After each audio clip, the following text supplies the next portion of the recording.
Tim Farron MP.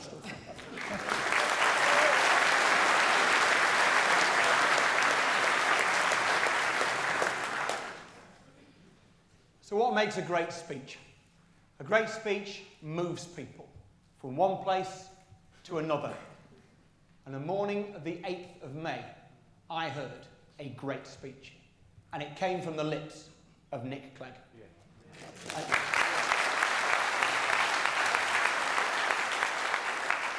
Nick Clegg proudly asserted, amidst the carnage, the value of liberalism, the vitality of liberalism to our nation, and how important it is that we all fought to defend it, and how proud he should rightly be, and we should rightly be, of what we achieved this last 5 years. Be proud of the fact that the pupil premium, that is the policy that funnels hundreds of millions of pounds to the very schools that Tories, by definition, don't send their kids to. £8 billion for green energy against a government, a coalition partner at the time, that thinks all that stuff is green crap. But you know what makes me most proud? Nick Clegg went in 2010 and fought hard and expended vast amounts of political capital on making sure that we ended, on our watch, the detention of children for asylum purposes. And I want you to know what that meant. What that meant was that Nick went in and expended that political and personal capital to get something that will make a massive difference, an unspeakable difference to those 5,000 young people, none of whom will have known it was Nick Clegg who did it. Not a single person out there gave us their vote because we did it, and he knew that when he went into that room and he fought for it. That is the measure of the integrity of the party and of the man that I am still proud today to call my leader.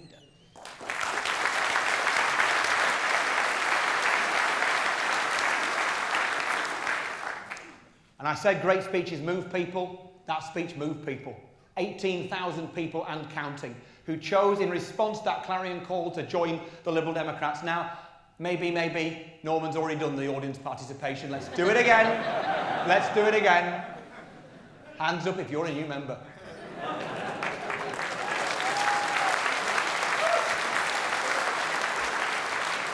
Right, so you may have come along tonight to find out what you can do for the party, and don't worry, we're going to tell you. But I want you to know you have done an immense amount so far. So I went into headquarters the Tuesday after polling day, and I expected to be putting my arm around a bunch of broken and demoralised people in headquarters. I did not find broken and demoralised people in headquarters. I found people uplifted by you. You have done an enormous amount for us already in boosting a broken party that refuses to stay broken.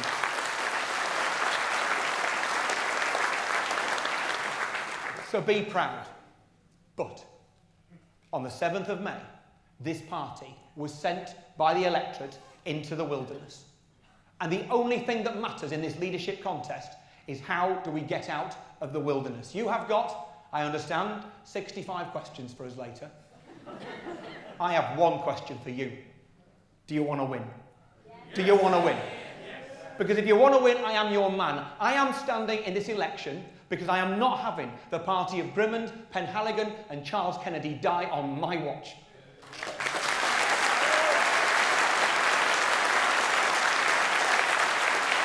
So, why am I here? What drives me? What's it all about? Well, I could tell you what I want to do is lead this party to be the vanguard that defends the Human Rights Act and civil liberties in this country. I could tell you that I wanted this party to be led by me as being the vanguard for tackling the housing crisis in this country and the appalling Cameron sell-off of our housing association properties in this city and elsewhere. I could tell you that I want to lead a spirited and inspiring campaign led by this party to tackle the existential threat of climate change, and all of those things would be true, but the thing that drives me is actually my experience in my childhood. So I grew up a few miles north of here. You might be able to guess. A place called Preston. And I grew up born in 1970, grew up during a period of significant hardship. Me and my little sister were brought up by my mother, who was a single mother. And we knew a significant amount of poverty. Half the kids in my class, including us, spent time with their parents out of work one time or another. And the measure of a brilliant parent is that you never realise you were poor until later, a lot later. And I remember washing up with my mum the day of my grandmother's funeral when I was in my late 20s. And my grandmother's ring had been melted already into my great-grandmother's ring. And I asked my mum, I said, I know you divorced my dad when I was 5, but what did you do with the wedding ring? Where is the wedding ring? And she looked at me and she said, when you were 7, I pawned it to feed you. You think, crumbs. And looking back at the kind of life that I was brought up expecting, and the lifestyles that my mates had, and some still have, I reflect on how did I get out of that? Because I had a bloody-minded parent who never knew when she was beaten.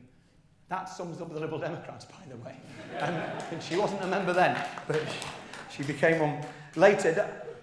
The reality is this, though.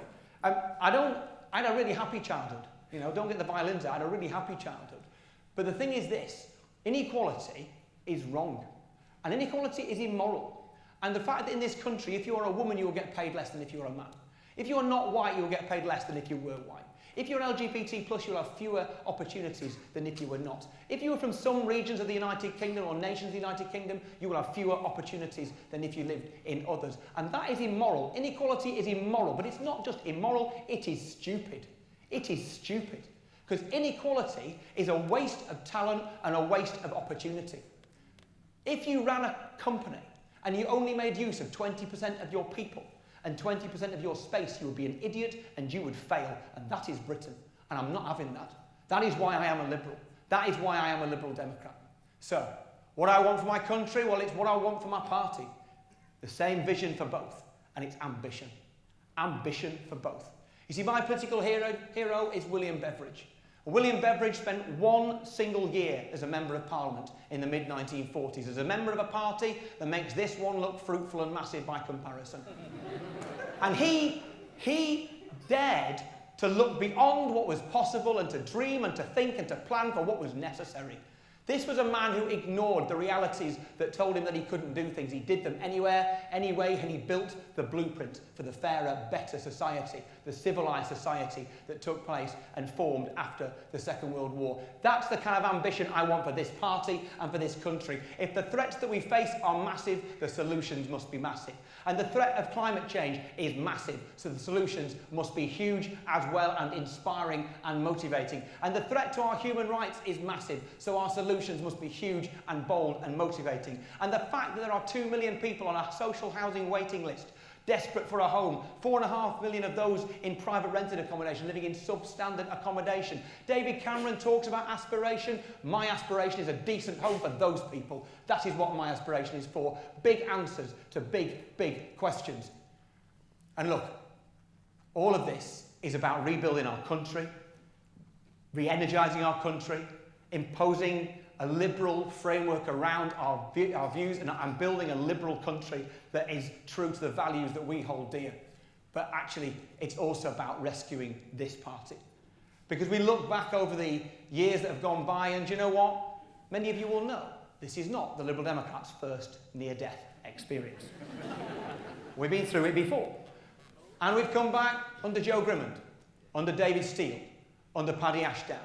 And we never came back by accident, but by design. And here's the rub.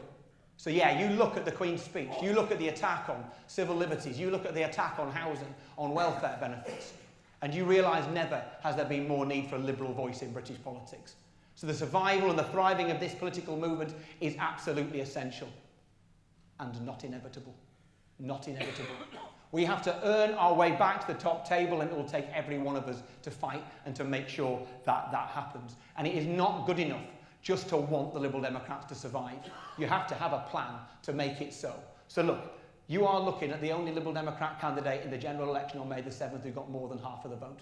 And in the European elections, those disastrous European elections a year ago, the only place in mainland Britain where the Liberal Democrats came first. And those shockingly, utterly irritating police commissioner elections that we had 3.5 years ago, we came top in those as well. And it wasn't...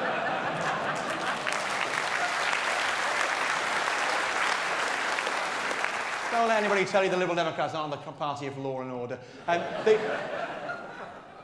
Because you plan to win, you build infrastructure, you make sure you learn from people who do things differently. And I am not too proud to nick ideas off the SNP. I am not too proud to go out there and nick ideas from the Countryside Alliance to 38 Degrees and to our sister party, D66.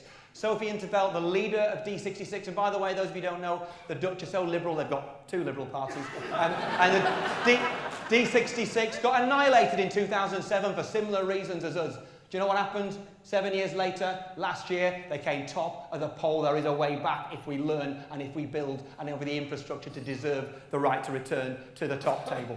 So, I've talked a bit about what drives me, what I want to do, how I want to do it. Final couple of words, really. Tomorrow, many of us will make the journey to Glasgow to celebrate the life of Charles Kennedy and to honour him. And I just want to spend a moment reflecting on Charles Kennedy.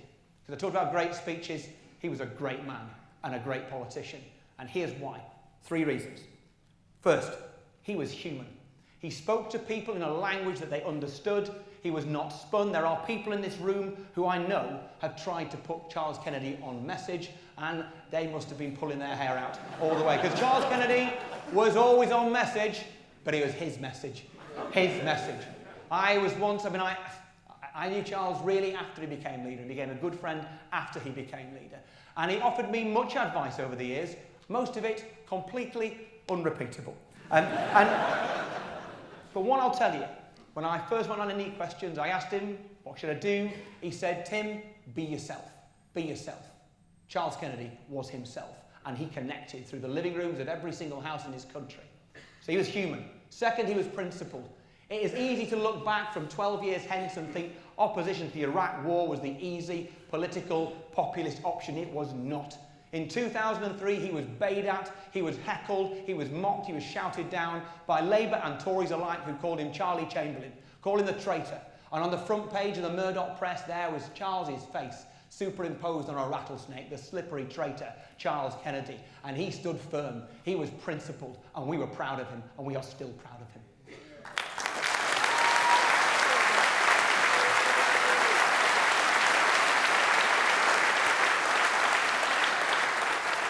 Human, principled, effective.